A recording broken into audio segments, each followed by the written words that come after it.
Welcome to Pub and Porch, Applied Stoicism in Modern Life, hosted by Adam Piercy and Mick Mulroy.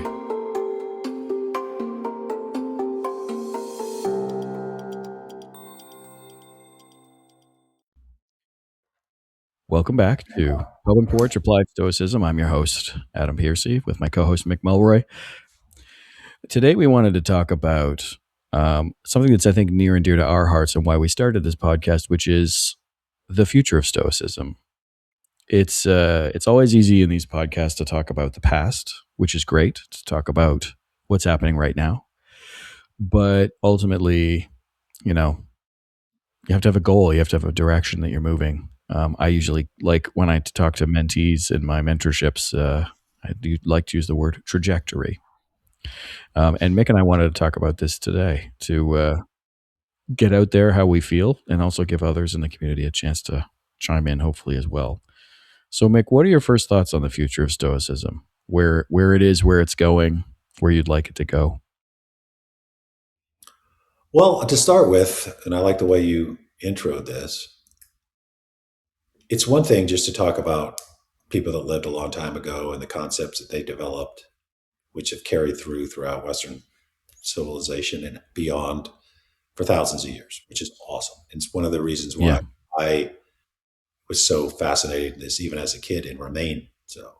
Yeah, we're history nerds. It's history nerds, right? And we all come from somewhere. If you don't appreciate history, generally you don't know where you're going. That's in general, not just Stoicism. So that's, I think, super important. And we won't give up on the concept of continuously drawing on the history of the philosophy we follow. But I don't think we should view it as frozen in time. I don't think we should ever view it as dogma in the sense that this is what's written, don't add to it. You can't do it better. And there's no like evolution. It's not a living document kind of thing. I think everything's the opposite. I think you know your past, learn your past.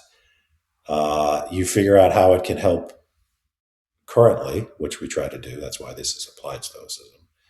But then what's the next phase, right? So I obviously I'm not the one that's going to decide that, but I hope to contribute. We contribute to that.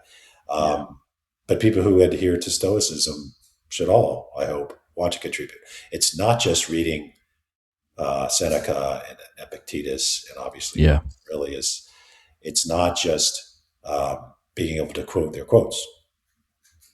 Yeah, I think, one big thing for us for sure is I don't get the sense that either of us ever really thought about like we'd like to see Roman values return.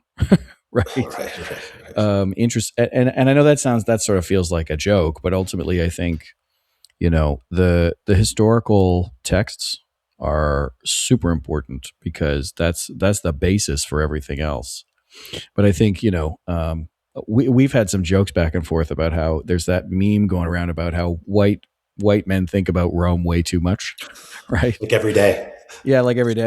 Honestly, I do, but it's because I'm doing research for a later episode coming up about about constitutions. But so I think that's real. But at the same time, I think you and I've always gotten the sense that you and I sort of think about it in a modern sense.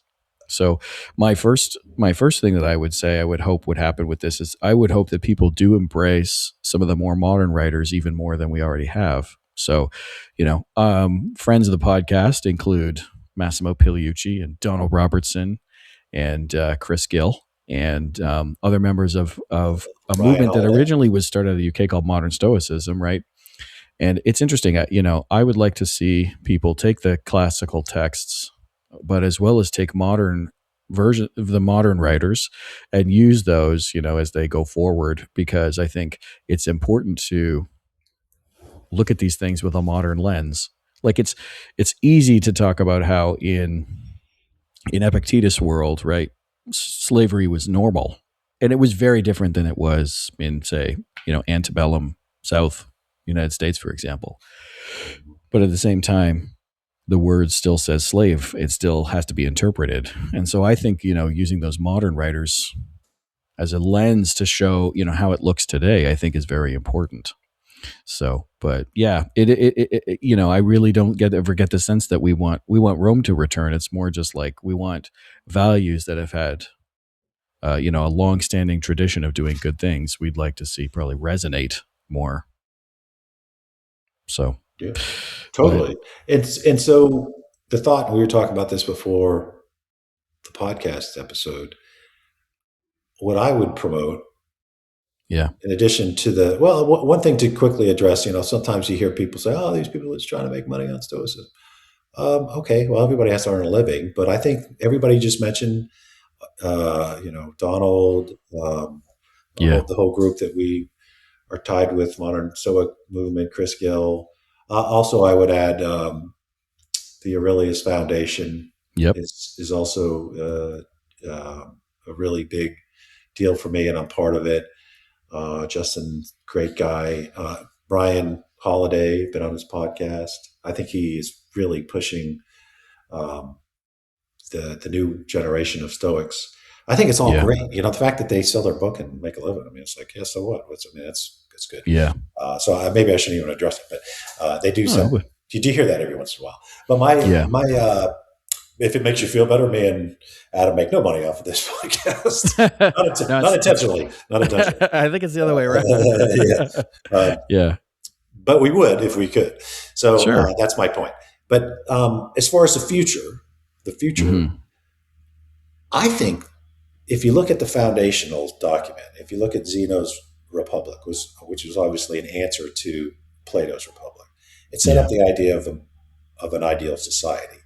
And yes, even today, it would be really advanced, and in some senses, Pollyannish in the sense that like it's probably never going to get there. But maybe that was his point: is to try to inspire us to be to a place that is just so advanced that it's some yeah, kind of sci-fi novel. Even today, maybe not today, but certainly back then. But what I do think it promoted was the idea of a universal movement based on the virtue principles. yeah, I think you could have a political movement and it would be completely in line with that concept, the idea of the universal citizen. yeah, Now, also, like we were talking about before, I don't think, and I'd love to hear people uh, with alternative views or the similar views. I don't think it could be a political party. And the reason why is political parties almost immediately have to take positions on each yeah, issue, right? yeah. You're on the left, I'm on the right. We could easily both be in a political Stoic movement We could, because yeah, the idea that I think is you bring people who share the same principles, who consider themselves adherents to this philosophy or Stoics, but one could go in the political system in the U.S. One could be a Republican, an Independent, or a Democrat, right. right? And the same with your political system. But you could still be in the same political movement that promotes the idea of wisdom and justice and Right. courage and self-reliant discipline or Yeah, temperance. yeah. They can promote the search for knowledge through science and everything that goes with that. It Right. advances humanity. It believes in equality, which isn't a left, right, or center thing. Everything that was originated which is why we follow it, originated with Zeno's Republic, um, could be the basis for a political movement. And then from that movement, if you decide to either join a party or run for office, then you could be in both. You could be in the Yeah. Stoic political movement and in the Conservative Party or Liberal Party in Canada. You could be either, Yeah. right? And Yeah. you're right. No, and I totally get that. And I think that's a really good way to look at it, right? Like you and I have had this conversation about Stoicism not as a political movement for a long time. And I think, what I would say is more like Stoicism as a belief system, which is a key belief system for me and for you as well, is the movement, and then the political party is essentially the interpretation of that, right? So if all Stoics right? Believe in Hierocles concentric circles, which talks about your how much you control or don't control, right? So there's yourself, and the next circle out is like your immediate family, and your next circle out is like your immediate friends, and your next circle out is your neighbors, and da da da. And you go from there. Like if all Stoics in the world believe that, right, then they would believe that we should take the chance to take care of those that fall within our circles to some degree, right? So the difference I would see with that would be the interpretation of that. So like a someone on the left, I'll say left on the spectrum, someone on the left might be looking at greater social programs, right? Socialized medicine, socialized healthcare, because then you can care for yourself and your family and your neighbors and your neighbors that aren't even your neighbors because they're in another province or state in your country. While someone on the right might say, well, we want to help people more by, if you're a conservative, lowercase c conservative, right? They might say, I'm a small government person, but I want to have, a strong private sector that gives people good jobs and good insurance and good this. Mhm. So, they're both different they're essentially both different ways of interpreting that idea of caring for those within your concentric circles, right? They're just different, but they come from a same base value. I hope I've interpreted that right, but that's how I kind of see this, right? It's not a Mhm. political movement. It's a belief system, right? And then you go from there in the same way that, people who believe, I can't think of anything good off the top of my head, but like, there's a lot of people who believe the same thing and it comes down to their interpretation of it. And I think that's probably how I see that is going forward. As long as we reach a key common ground, right, it just becomes to differences of degree with how to deal with that. Yeah. So the reason why I'm calling it a political movement, because the intent for me would be to influence politics. Yeah. Doesn't mean that you can't be left, right, or center, as I just said, but the influence is the Yeah. principles of Stoicism. Right. So especially Stoics would say, what if we looked at whatever legislature we had in our country and said, I can see Stoicism throughout this, Right. and that party, and that party, and the no party people. I think we'd be better off. You see Right. what I mean? So Yeah. the idea behind it would be we're not going to have like a platform and say what we think about abortion, for example, or taxes high, low, or medium, or uh, Yeah. it. That's what the political parties do. A political Right. movement for Stoicism would say we're going to field candidates that have those principles Right. without telling them, because who are we to tell anybody, but what they think about any individual issue. That's up to you. Uh, and then you go and you run for office and you win or Yeah. lose as whatever you are, but you're also Yeah. part of the political movement of Stoicism. And it could be Yeah. universal. It's also not tied to a specific country. It'll probably be mostly confined to democracies because I don't see this really working in an autocracy, but I don't Right. think they'd be too keen on that. But certainly it could also promote democracies. That would be one of the other big things it could do. Yeah. So it's not like we had a seminar and came up with all the details of this, Yeah. or whether we completely agree with it. But that's what I'm throwing down. That the future of the Stoic movement should look for impact and influence. It's not just a bunch of Yeah. people who like to think about Rome too much, right? Right. Yeah. For sure. I fall into that category. Yeah. It's we want to in the next generation. So I think for the folks that are already reached the age of majority, this would be a good thing. For those that aren't, the Stoic movement can also have a big impact on education for the next Yeah. generation. Right? It could be a twofer. Yeah. It's basically to promote the ideals and the concepts that Stoicism has always engendered through Yeah. public service, public office, and education. Yeah. Yeah. And applying what Stoics view as social responsibility, right, or duty, with those persons. And you're not picking candidates because they wear a certain color. You're picking a candidate because they embody a value that is important to you. So Exactly. pivoting a bit, right, from the political sphere, I do think Stoicism, excuse me, I do think Stoicism has a social aspect to it that I would really like to see come back to the fore. which is like, and we were talking about this on an earlier podcast we were recording about how like socializing is seemingly decreasing now. You sort of stay at home in the box and whatnot. And, this is one of those ones where I'd actually would like to see it be, much more like how it originally started, where like there aren't stoas everywhere, right? I mean, it's a covered porch though, so they kind of are everywhere. But Yeah. ultimately, I would like to see, you know, us return to this sort of more social aspect of discussion.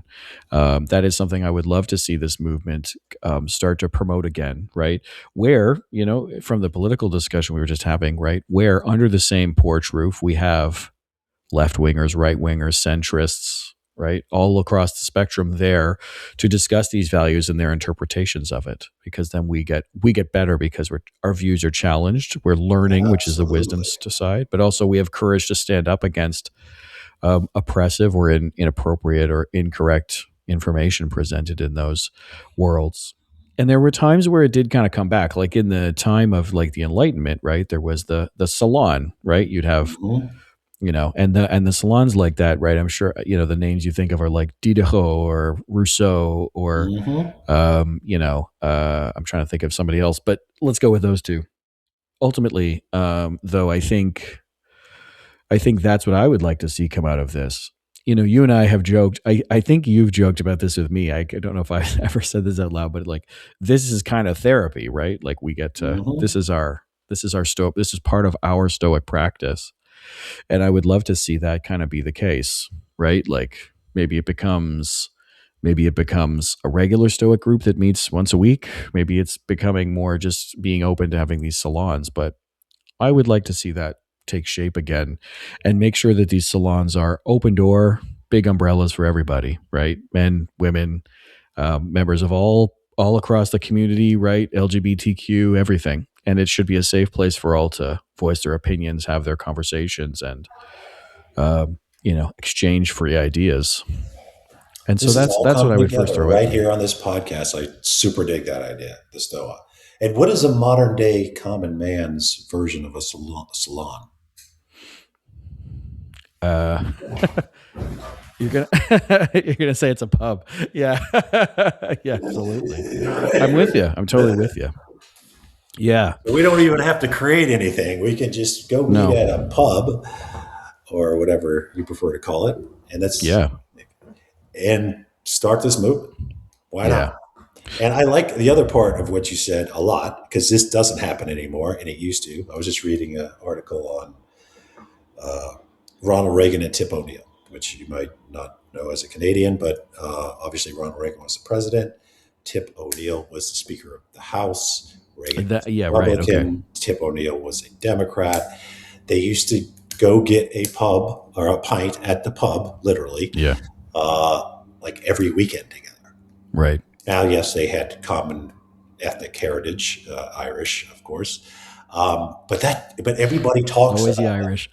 It is. But I'm not trying to make this an Irish thing. No, But I get it. I mean, people always talk about that relationship as it was almost like just unbelievable, and I Yeah, don't think it was. I think at one time, yeah, you're Republican. I'm just using the U.S., but you're conservative. I'm a liberal, whatever.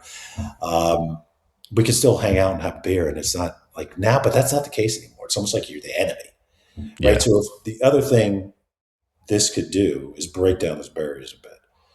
Like you have commonality. So in their Tip yeah, and Ronnie's commonality was their ethnic heritage, which is very strong, in case you haven't noticed, in that group of Americans. yeah, But you could also have the same kind of thing with people who are both Stoics, but don't share the same political beliefs.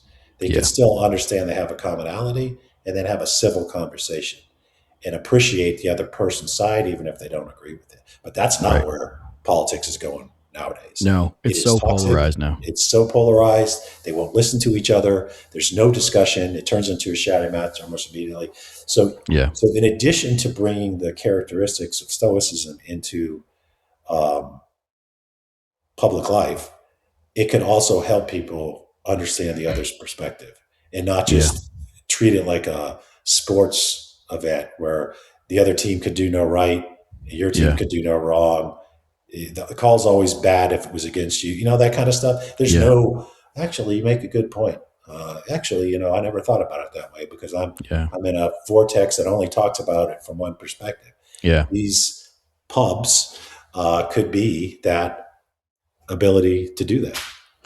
Yeah. And I think, the polarization is very clearly seen where I will say, like on the calendar of events recently, the State of the Union happened in the United States, right? And, when certain things are said, some people clap and the other ones specifically don't, even if it's something that I think would have been originally kind of universal.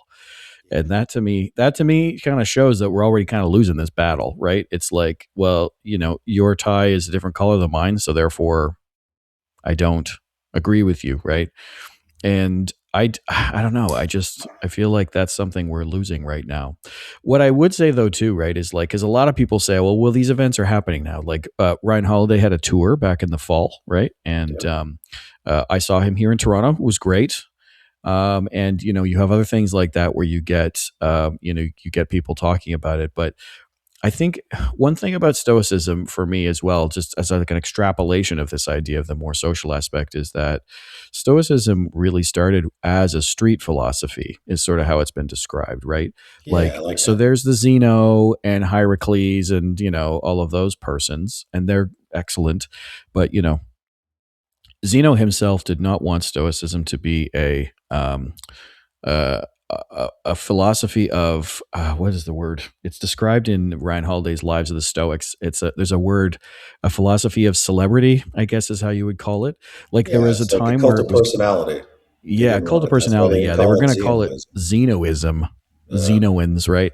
And then specifically, they didn't do that. So what I would like to see is I would like to see sort of more of a responsibility taken on by the general populace, right?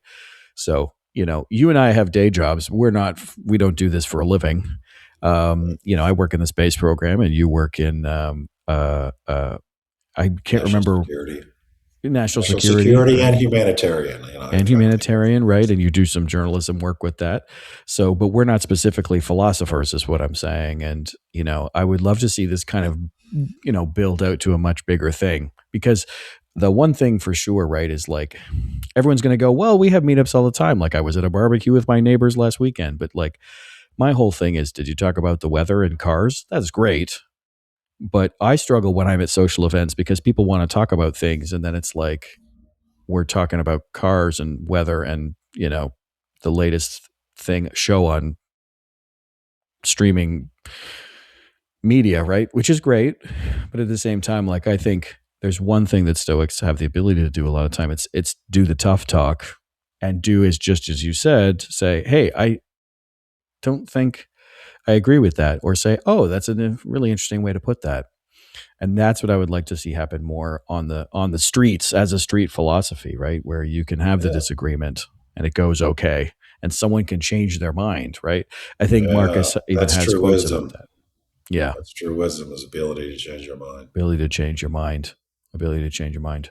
But yeah, to your point, I mean, somebody could say, "Well, I talked about stoicism at the barbecue," but the idea, at least the way I'm envisioning it, would be Yeah. that you have an event at wherever pub or diner or whatever um, about this.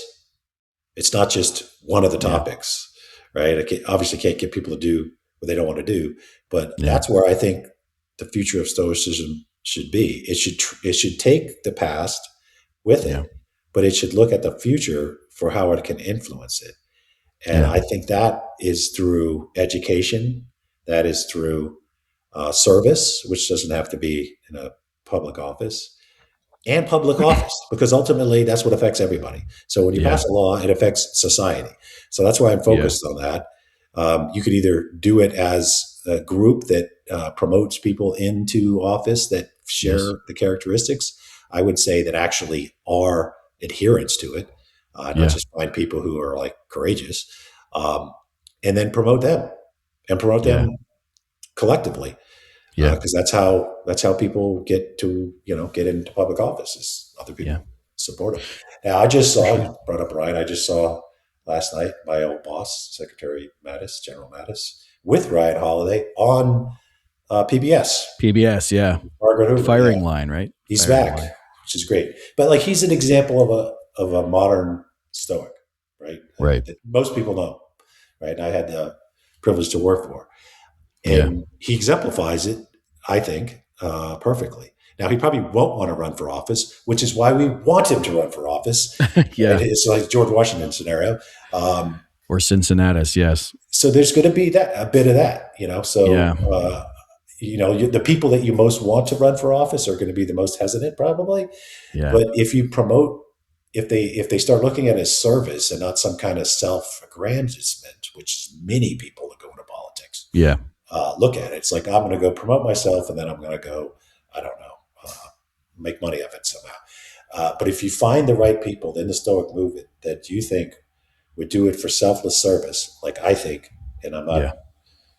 not, he might call me and say, "Stop promoting me for running for office." But Yeah. I'm just saying that he would be an example of a person that I think would be Right. perfect to run for office because of his history of self-sacrifice, service, and his humility.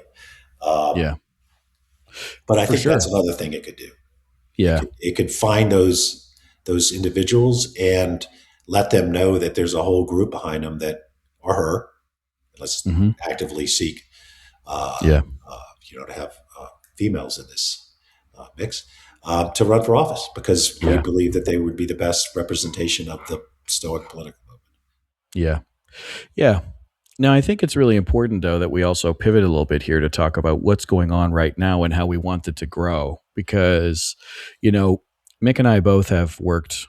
We've both worked Stoicons before or other Stoic conferences online, right? Like, and I should highlight Brittany Polat and Phil Yanov, who have been, working Stoic conferences online. I mean, Stoicon is a very common world event that people are aware of and work. I mean, Donald Robertson and Ryan Holiday and everybody like that has spoken at those events. Yeah. And I don't think you and I are discounting those events at all. In fact, we want those events to go on more. I guess it's more just like, for me, the social aspect of this, I would like to see, in addition to that once a year event, I'd love to see it be something that's like weekly or at least more regular so that Yeah. it becomes a I, common part of our parlance, right?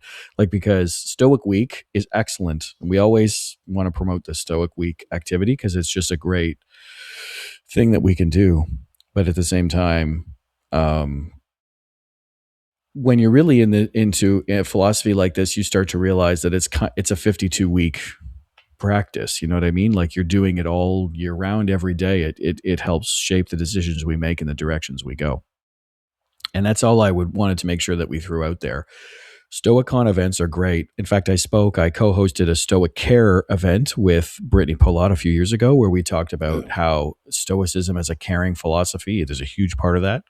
That was really great. And so all I'm saying is I think we should have those events. And in addition, right, it should be common parlance to be able to talk about these things with totally. each other. Totally. Maybe we could ask them if we could do a section on a global Stoic movement. I mean, Yeah, I think maybe. it's hand in glove, right? It's hand in glove. Sure. The more Stoic events and groups, the better. Yeah. Yeah. But, I think, for sure, this is something that we also want to hear from the community.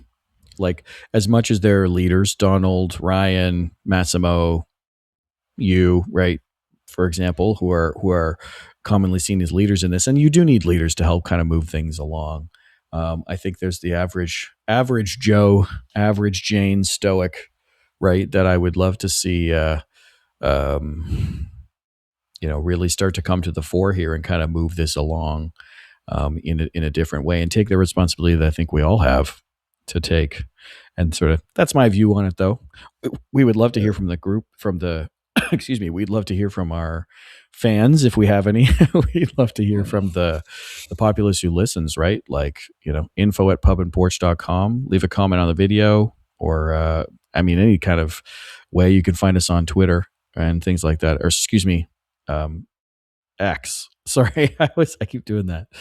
But, I think the one thing is that Mick and I are, and I'd love to hear your take on this, Mick, but when I think about Mick and I's role, I think of us as one voice that might be just in front of the others, but I would like to see us be one voice among many many voices that grow as a movement, as a, eventually it'll reach a crescendo, to use a music term, of like sort of coming together in one loud, display of communication about how we feel about our values, right? I don't know if Yes, that made sense, but it what do you does make think, though? sense. That's what I would like to do. That's what I would literally like to be one part of hopefully many that get this going. And 5 generations from now, it is part of society Yeah, universally. That's what I would yeah, like to see. And maybe it's a super lofty goal. Okay, we're not going to do it by ourselves. So yeah, hopefully we get a lot of people to buy into this and yeah, promote it, and obviously eventually take the torch and run with it. yeah. Yeah, and I say, like, it's interesting, right? Because I had something happen at work this week where I was swinging for the fences on something, and I'm probably only going to get at best 60 or 70% of what I was asking for this event I was trying to put together. But at some point, you just kind of go, well, you got to aim for the moon, right? At least you'll land among the stars. Mhm. Like, you got to you have to have the lofty goal to kind of get there, because Yeah, it's we don't always get what we want, but sometimes you get what you need, and in some ways I feel like this is the case. There's so many things pulling on people. We just wrapped recording on an episode talking about toxic masculinity and what's it's doing to young men, or even in all men, for example. Hearing this, I'll say, junk that kind of gets thrown around out there. So if we want this to grow, if you want it to be informing what's going to happen in the populace, then it's got to start somewhere. You got to have a direction you're going. yeah. So, Let's get so it going. yeah, And we got to get it going. So, when's the best day to plant a tree? 20 years ago. When's the second best day? Today. yeah, Right. So let's do it today. yeah, absolutely. You can only handle what's now. The past is over. The future hasn't happened. The only time you can take action is now. And I think we're seeing that. Well, though, I think that's a good time for us to wrap up. I'll just reiterate what I literally was just saying, though. We'd love to hear from the community on this. Leave a comment on the video on YouTube, or send us an email at info@pubandporch.com. We've had a couple people start to write in now, which is great. Love to hear from you more. Tweet, not tweet us, whatever it is now called, X us on X, whatever it's called. I'm sorry, I don't remember what it's called. Or reach out to us as you can. We really would love to start, keep the conversation rolling on something like this, and see where we can get it to go. As much as we don't want it to be like Rome, it'd be interesting if there was a no. Actually, I will say, I forgot to say this earlier. There is a new agora, essentially, that's been built here in the city I live in, which Oh, actually technically also has a stoa to it. So who knows? Maybe we'll be out on the lakeshore under there you under go. under under a roof having a conversation one day. No togas though. I hate togas. They're very hard to wear. Any closing thoughts from you, Mick? Go find a pub, start the movement, get going, Yeah, and tell us about it, and we will promote it. If there is a, if you want to do this, that would be fantastic. It could yeah, be in a team house, it could be in a pub, could be in a diner, could be in a coffee yeah. house, could be in a tea house, right? I'm trying to hit everybody's ethnic group there. It's all Um, good. yeah, that's what we want to see. And if it works, it works. And it's going to be really beyond our control, but we can promote it every episode. Yep, absolutely.